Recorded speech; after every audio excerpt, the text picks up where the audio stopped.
Nous allons maintenant nous tourner vers Étienne Candel. Vous vous êtes penché sur la manière dont les grands services numériques bouleversent la construction de l'image des territoires, donc de façon plus concrète. Bref, comment le numérique recompose le tissu local et la relation aux citoyens et évidemment des citoyens entre eux.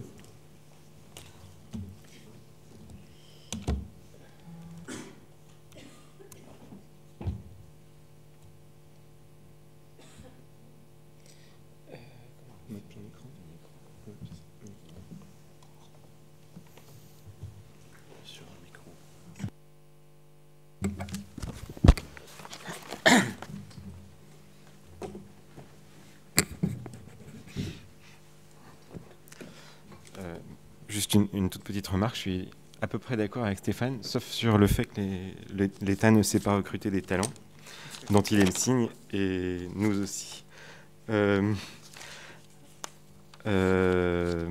Alors, donc, j'ai intitulé ça, effectivement, comment le numérique construit le tissu local. C'est moins une question d'image que quelque chose qui tourne justement autour de cette notion de relation. Je signalerai juste que je travaille donc au CELSA, qui est l'école de communication de l'université de la Sorbonne, historique, Paris 4, et qu'au GREPIC, on fait justement des travaux qui sont, alors pas du tout à la même échelle que ce que fait Stéphane, par exemple. On analyse beaucoup de tout petits phénomènes, donc par exemple, des interactions dans la rue, la relation qui va pouvoir se construire entre un individu et une vitrine qu'il est en train de regarder, pas avec un angle de marketing opérationnel, mais vraiment comme quelque chose qui fait partie du quotidien, du vécu, et on essaie de comprendre comment on vit dans un monde qui est, je reviendrai sur cette expression tout à l'heure, je l'utiliserai plus tard, un maillage en fait dans la communication.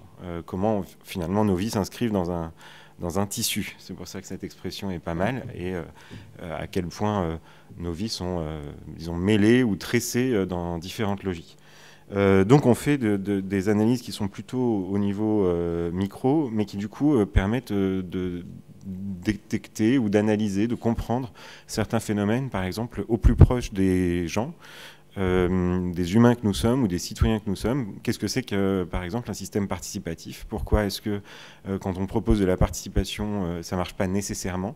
C'est-à-dire qu'on n'a pas, par exemple, cette impression qu'on peut avoir qu'il suffit d'ouvrir une plateforme pour que tout le monde prenne la parole.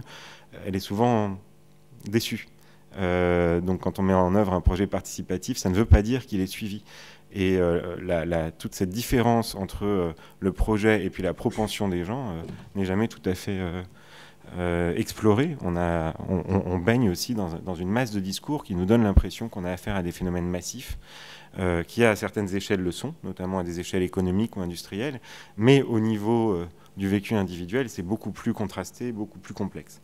Alors, pour lancer cette communication, je propose une phrase que j'aime énormément, qui vient du poème Fata Morgana d'André Breton. Il y a ce qui est écrit sur nous et ce que nous écrivons,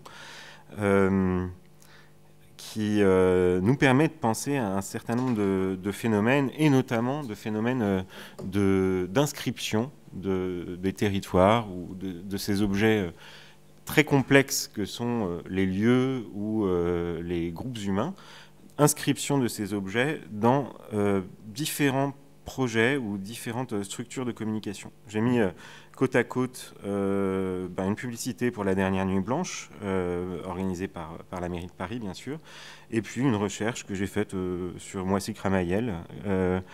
Et donc on a ici une page de résultats Google.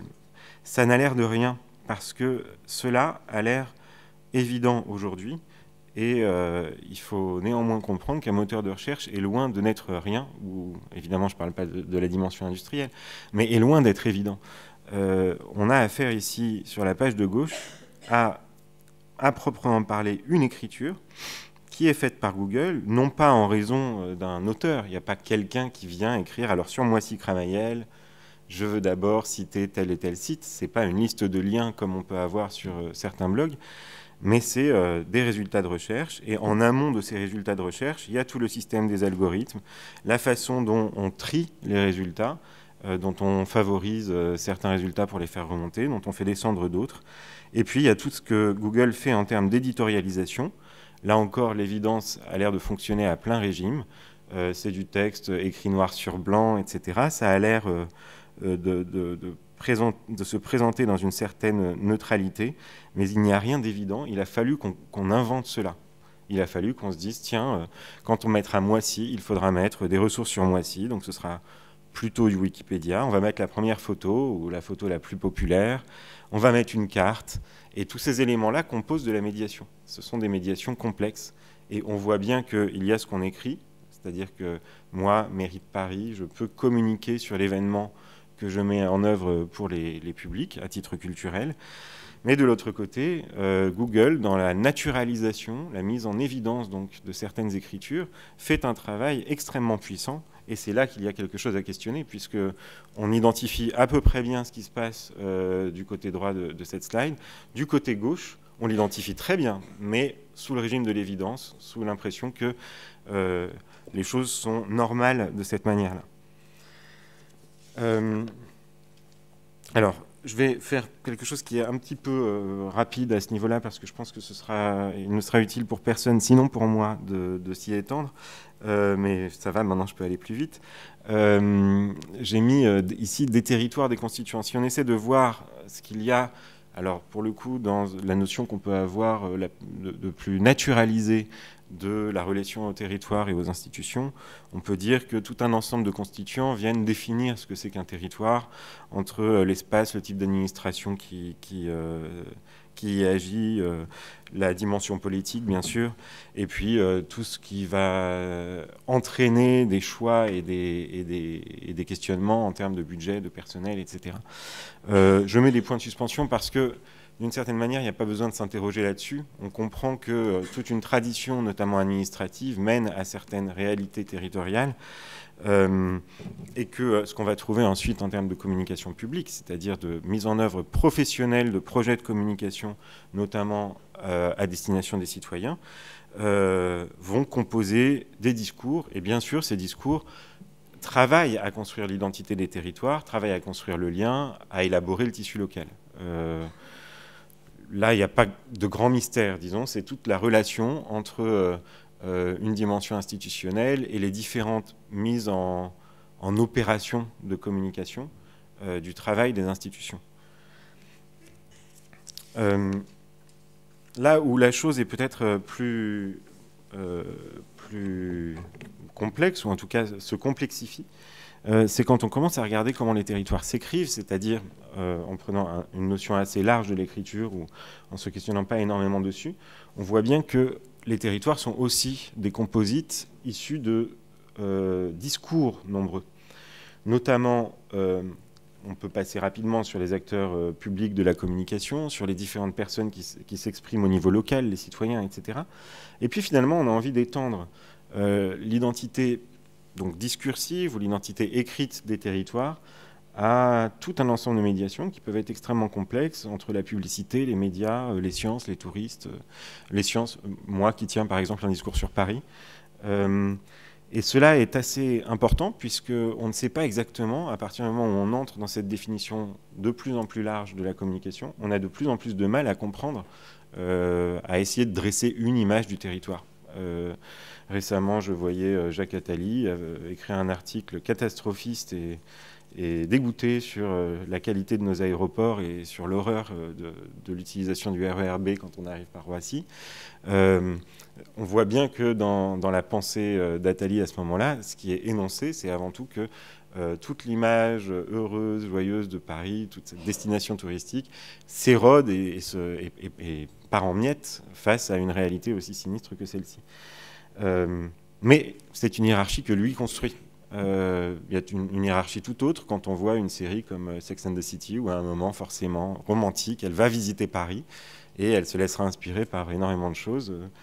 Et non, là, l'expérience de l'avion ou du RER ne sont pas mentionnées. En fait, il s'agit ici d'éléments, quand je dis ils sont écrits, c'est qu'on voit bien que dans l'écriture du film, comme dans l'écriture d'Attali, il y a création à un moment ou condensation d'une certaine forme d'image. Et là où ça devient encore plus complexe, c'est qu'on a affaire à un certain paysage communicationnel ou à un certain contexte aujourd'hui Si on essayait de détailler toutes les dimensions de ce contexte, on pourrait y passer un certain temps. Mais pour les mentionner rapidement, on pourrait dire qu'il y a un contexte technique avant tout, effectivement le développement de certains nouveaux médias qui sont nouveaux à certains égards, moins nouveaux à d'autres, et il vaut mieux pas qu'ils soient totalement nouveaux parce que sinon on les utiliserait pas. Il faut bien qu'ils soient identifiés par exemple à de l'écrit ou à... Pour un blog, on a bien vu combien les blogs se présentaient d'abord comme des journaux personnels en ligne, puis ont été appréhendés comme des tribunes. Tout ça n'est pas naturel. On interprète les formes pour en faire quelque chose. Et voilà que j'ai changé de slide sans le vouloir. Donc un contexte de communication qui est d'abord technique, mais qui est aussi très fortement idéologique. Typiquement, on est dans une société horizontale, il n'y a plus de hiérarchie, tout le monde peut prendre le pouvoir, tout le monde peut prendre la parole. Nous sommes tous journalistes, nous sommes tous encyclopédistes, nous sommes tous chauffeurs, nous sommes tous des travailleurs libéraux, etc. Et une idéologie en acte, c'est-à-dire qu'il n'y a pas il y a une relation directe entre l'idéologie et l'action, en fait. Donnez à quelqu'un un blog, dites-lui, tu vas créer du oui-média, comme on disait à une époque, donc du média indépendant, du média des gens, etc. C'est une manière de motiver son action. A priori, personne n'est motivé à aller écrire un blog pour Google, par exemple, en ouvrant un blogueur. Il faut encore, mettons, farcir, motiver, causer l'investissement en désir dans la plateforme. Et toute une dimension sociopolitique que je touchais du doigt à l'instant quand il s'agit de renverser les hiérarchies, notamment les hiérarchies traditionnelles, de noter les enseignants, par exemple, ou de noter les médecins, de faire des classements, de montrer que telle chose est meilleure que telle autre parce que son traitement quantitatif sur YouTube est meilleur. Tous ces éléments-là posent de vrais problèmes. Alors, ce qui est intéressant ou important là, c'est de voir que dans la construction de l'image, que ce soit la construction de l'image du territoire ou de la relation au territoire, on voit qu'il y a de nombreuses représentations qui sont actives. Et toute la question à l'intérieur de cela, c'est qui aujourd'hui écrit le lien et comment est-il écrit ? S'il y a une relation, s'il y a une forme s'il y a la construction de la relation entre des citoyens ou différents publics et cette réalité un peu fluctuante du territoire, ben, il faut voir comment cette réalité est édifiée. Alors très rapidement ici, j'ai voulu mettre quelques éléments qui permettent de comprendre les dynamiques en cours. D'abord, j'ai rendu justice à Moissy-Cramayel en mettant le site de la ville, de Moissy-Cramayel, dont on voit, sans avoir besoin de le lire en détail, c'est un peu flou, mais que c'est un site de service. Il s'adresse avant tout aux habitants, avec différentes entrées, qu'on retrouvera aussi en bas sur le site de Paris. Mais Paris intègre bien le fait qu'il a une double cible, puisqu'il y a le bandeau rose que vous voyez, qui est orienté vers une approche pratique de la ville pour les habitants. Et puis au-dessus, il y a une sorte de skyline new-yorkaise, sauf qu'elle représente certainement Paris avec la Tour Eiffel. Vous voyez, je ne sais pas si on le voit très bien, on voit l'ombre de bâtiments en fait, qui sont des sortes de buildings, et puis il y a marqué Visiting Paris, Plan Your Trip, donc invitant en fait les touristes à se connecter sur cette partie du site pour préparer une visite. On voit que ces deux types de textes construisent deux types de relations. D'un côté, une relation fonctionnelle, disons typiquement de service public, l'autre plus autour de l'image, quoique la pensée du service soit évidemment très forte aussi dedans. Et puis quand on avance vers la page d'en haut à droite, je voulais faire la publicité pour un restaurant qui n'existe plus, donc vous avez ici une copie de la page Facebook qui avait été ouverte pour ce restaurant à Avignon. Et Facebook est une structure qui n'est pas du tout de la même nature, c'est-à-dire que c'est une plateforme, mais au sens le plus plateforme de la plateforme, c'est-à-dire un grand espace, plutôt plat et assez vide, mais ouvert à un nombre d'usages extrêmement important. L'intérêt de Facebook, c'est de capter le plus d'usages mondiaux possible. C'est pour ça que l'innovation est au cœur des plateformes, et notamment l'innovation en termes de réinscription sociale. C'est pas la portée, ou c'est pas la vocation d'une institution comme un conseil municipal, par exemple, de s'occuper de ça. Facebook, en revanche, va vouloir être un annuaire de lieux, programmer des événements, dire qui on est, trouver l'amour. Enfin, le nombre de fonctions d'un objet comme celui-là est extrêmement important. Et donc on voit que là où on pouvait se dire j'ai le citoyen, je lui rends un service, j'ai le citoyen et beaucoup de touristes, j'essaie de viser les deux publics, là on se retrouve avec quelque chose qui est au contraire, je ne sais pas qui viendra, mais quelle que soit la personne qui pourra m'arriver, j'essaierai d'en tirer quelque chose. Et c'est typiquement ce qui motive les plateformes mondiales, qui sont en fait de très grands projets industriels, sachant qu'un de nos chercheurs au CELSA, Emmanuel Souchier, parle dit de ces industries-là que ce sont des industries culturelles du texte, où il dit aussi qu'on a affaire à une textualisation des pratiques sociales, c'est-à-dire que en fait, toute pratique sociale a tendance aujourd'hui à se retrouver écrite en ligne sur une modalité industrielle. Oui, il reste de temps. Je vais vous dire ça tout de suite. Encore 15 minutes. Ah, ben ça va. D'accord. Donc, à la rencontre de ces différentes approches de l'écriture et des différents niveaux des réseaux, il faudrait commencer à regarder comment le territoire est écrit comme imaginaire dans le numérique, mais je ferai quand même une toute petite réserve avant de présenter cette slide-là, qui sera assez rapide. C'est qu'il n'est pas pertinent non plus de couper entre le numérique et ce qui ne l'est pas. C'est-à-dire que, par exemple, typiquement, la dimension imaginaire des territoires, ou la dimension... la trace idéologique qu'on garde des territoires est en partie ancrée dans des supports numériques, bien sûr, puisqu'ils font partie des médias et des médiations auxquels on a affaire, mais ils n'en ont pas l'exclusivité.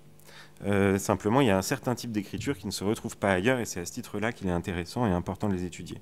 Alors, typiquement, c'est le cas de le dire, typiquement, on voit de la création de types, de stéréotypes, qui vont se retrouver de façon tout à fait naturelle sur Google. Quand je dis naturel, je veux dire que quand Google présente les premiers résultats de recherche Google par image dans Google Images, il est assez peu suspect de faire autre chose qu'une analyse quantitative des photos les plus populaires. Et donc on voit très bien que Paris, c'est la Tour Eiffel, mais qu'avant même ça, en haut à gauche, la première manière de préciser la recherche, c'est Disneyland Paris, ce qui donne aussi une certaine idée justement de cette écriture territoriale. Mais globalement, bon, vous avez des tours Eiffel un peu partout. À gauche, j'ai mis une publicité vidéo, qui est une publicité Renault, où je ne sais pas si elle est connue. En France, elle est britannique, mais elle joue beaucoup sur l'imaginaire stéréotypé de la France. On invite différentes... alors, la femme à utiliser la nouvelle Clio. Et à un moment, en fait, c'est aussi une caméra cachée. Il y a une caméra dans la voiture et des caméras à l'extérieur. À un moment, la voiture s'arrête à un feu. Et là, soudain, quelque chose se passe. Et c'est l'enchantement, la vie parisienne, des gens qui passent avec des baguettes, des amoureux qui s'embrassent, et des Chip 'n Dales à la française, sur fond de Tour Eiffel, puisqu'il y a un panneau comme ça qui tombe pour nous donner un décor. Et puis, j'ai mis en haut à droite un acteur qui est très important aujourd'hui dans l'identité, de fait, puisque c'est la plateforme mondiale sur le sujet, qui est TripAdvisor, qui nous fait l'honneur de sélectionner Paris dans les premières destinations recommandées par la plateforme elle-même. Comme on sait que c'est une plateforme et que c'est automatisé, elle n'est pas ridicule de le faire, mais a priori, il n'y a pas besoin de recommander à des gens d'aller à Paris, tout le monde sait très bien qu'il faut venir ici. Mais on voit bien aussi dans cette plateforme comment elle fonctionne, c'est-à-dire qu'elle va classer des lieux en fonction des avis. On le voit tout en haut à droite, la Sainte-Chapelle, avec le nombre d'étoiles ou de petits yeux pour TripAdvisor.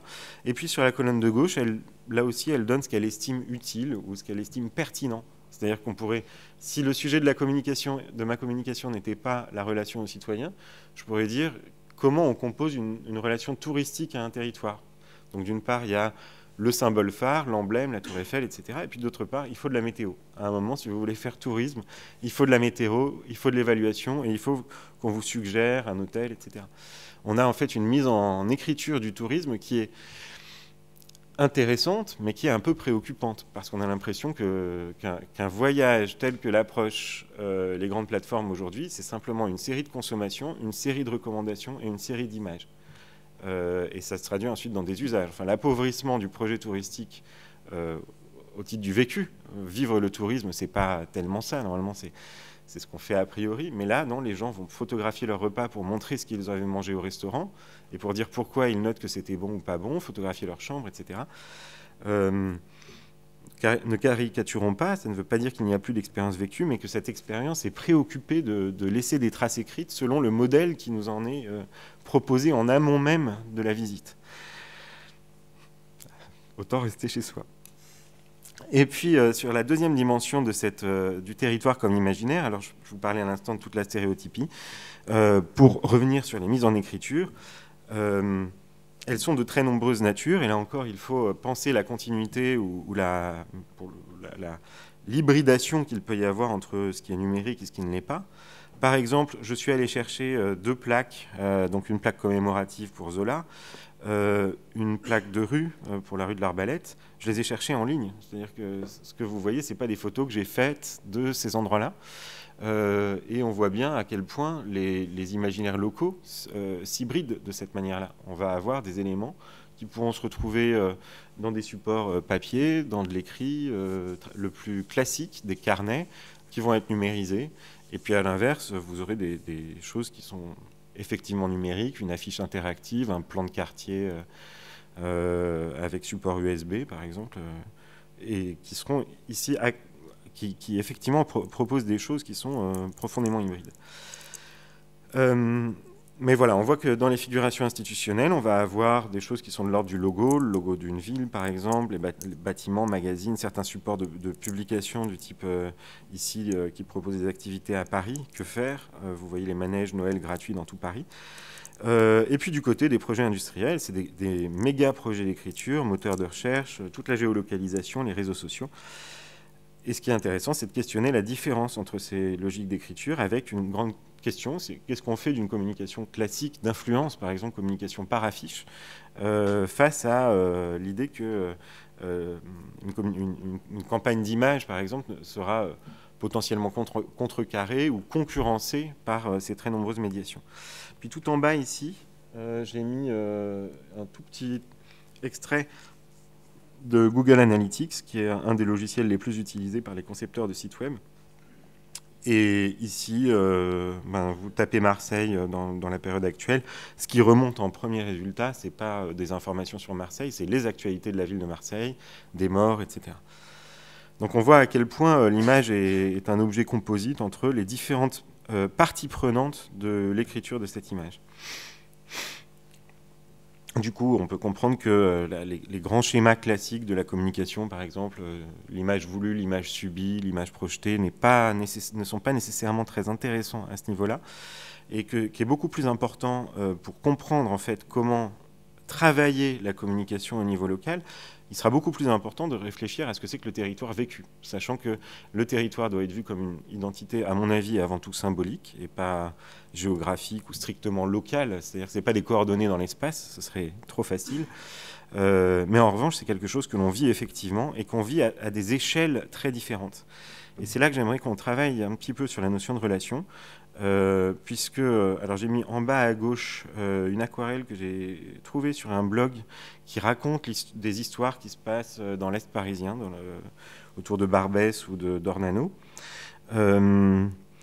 et qui témoignent d'une certaine relation au quartier. Et dans tout le blog, vous trouverez ce type des récits qui sont profondément ancrés dans la ville. Et vous voyez que le fait même de produire une aquarelle est un travail de la relation elle-même. De l'autre côté, différentes initiatives typiques de l'institutionnel de ville, donc ici le panneau d'affichage numérique, le logo de la ville d'ici, qui d'ailleurs est une ville qui se réclame d'une grande puissance en termes de numérisation et de pratique numérique. Et puis j'ai mis une application. Alors, en bas, je vous ai mis juste à titre presque d'amusement comment les Américains comprennent nos déplacements sur le trottoir. Ils ont l'impression qu'on est agressif et qu'on va la rentrer dedans, et puis ils comprennent en fait, au dernier moment, les Parisiens ou les Français ont un petit glissement qui permet d'éviter de se cogner les uns aux autres. Ici, c'est une application à la fois géolocalisation et de transport qui s'appelle Transit, qui est ce qu'on pourrait appeler une plateforme, en tout cas quelque chose qui a une vocation très large, planétaire, puisque vous pouvez chercher une adresse à Paris, mais aussi à New York dans la même interface. Et voilà typiquement un type de relation qui est construite au territoire à travers une application qui est un service, c'est-à-dire qu'elle doit vous rendre un service. On a des plans de quartier qui sont déterminés par géolocalisation.